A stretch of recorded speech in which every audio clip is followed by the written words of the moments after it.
66 juta tahun yang lalu, bumi bukan milik manusia. Daratan dikuasai makhluk raksasa dengan berat hingga 8 ton. Laut dipenuhi predator sepanjang truk kontainer. Dan langit belum menjadi milik burung seperti sekarang. Burung modern bahkan belum benar-benar terbentuk. Namun makhluk-makhluk paling kuat yang pernah hidup di planet ini menghilang hampir bersamaan. Yang mengalahkan mereka bukan predator lain yang lebih besar atau lebih kuat. Kita sedang membicarakan zaman kapur, sekitar 145 sampai 66 juta tahun lalu.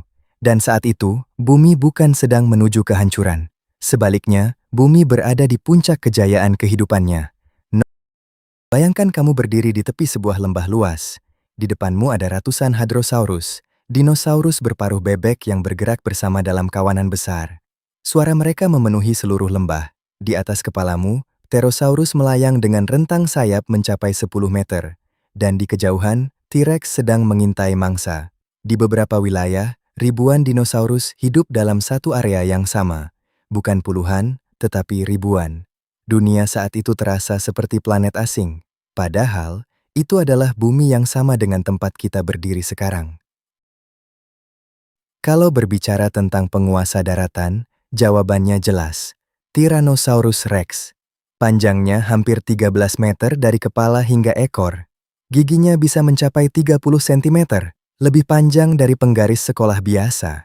Rahangnya bukan sekadar kuat untuk menggigit, tetapi dirancang untuk menghancurkan tulang. Dinosaurus menguasai bumi selama sekitar 165 juta tahun. Sebagai perbandingan, manusia modern baru ada sekitar 300.000 tahun. Jika disamakan, kita baru datang kemarin sore. Dan selama 165 juta tahun itu, T-Rex hampir tidak memiliki pesaing serius di daratan. Namun T-Rex bukan satu-satunya makhluk luar biasa pada masa itu. Ada Ankylosaurus. Tubuhnya dilindungi lapisan tulang keras dari kepala hingga punggung. Di ujung ekornya terdapat gada tulang besar yang bisa digunakan sebagai senjata. Lalu ada Microraptor, dinosaurus kecil yang sedang berada dalam jalur evolusi menuju burung. Menariknya, makhluk ini memiliki 4 sayap, bukan 2.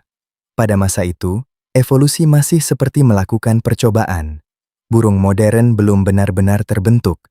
Yang ada hanyalah berbagai versi awal dan prototipenya. Di lautan ada Mosasaurus, predator sepanjang sekitar 17 meter yang menjadi penguasa mutlak laut purba. Seluruh planet dipenuhi bentuk kehidupan yang luar biasa dan aneh. Daratan, lautan, dan langit semuanya telah dipenuhi penghuninya. Namun di antara semua raksasa itu, ada makhluk kecil yang hampir tidak diperhatikan. Mereka hidup di bawah tanah, keluar hanya pada malam hari, dan langsung bersembunyi saat merasakan getaran langkah dinosaurus. Mereka adalah mamalia kecil, nenek moyang jauh kita. Ukuran mereka hanya sekitar tikus besar. Dalam rantai makanan saat itu, posisi mereka hampir di paling bawah. Mereka adalah mangsa. Tidak ada satupun makhluk di bumi yang bisa menebak bahwa hewan kecil yang bersembunyi di bawah akar pohon ini suatu hari akan mewarisi seluruh planet. Tetapi ketika bumi berada di puncak kejayaannya, sesuatu sudah bergerak menuju planet ini. Benda itu berasal dari sabuk asteroid di antara Mars dan Jupiter. Diduga pecahan hasil tabrakan besar terlempar keluar jalur, mengembara di ruang angkasa, lalu perlahan ditarik gravitasi menuju bagian dalam tata surya. Diameternya sekitar 10 km, bahkan lebih tinggi daripada Gunung Everest. Kecepatannya lebih dari 70.000 km per jam. Sementara T-Rex berburu seperti biasa, sementara Triceratops berjalan di padang terbuka, dan Mosasaurus masih menguasai laut, kiamat itu sebenarnya sudah dalam perjalanan. Dan bumi sama sekali tidak menyadarinya.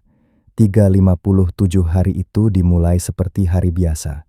Pterosaurus melayang rendah di atas sungai. Lalu di salah satu sisi cakrawala, langit mulai berubah. Muncul cahaya yang sangat terang dari arah yang salah. Bukan dari matahari. Bahkan lebih terang daripada matahari. Hewan-hewan berhenti bergerak. Pterosaurus yang terbang mendadak diam. Dinosaurus menatap ke atas. Seolah seluruh kehidupan di bumi menyadari bahwa ada sesuatu yang salah. Tetapi semuanya sudah terlambat.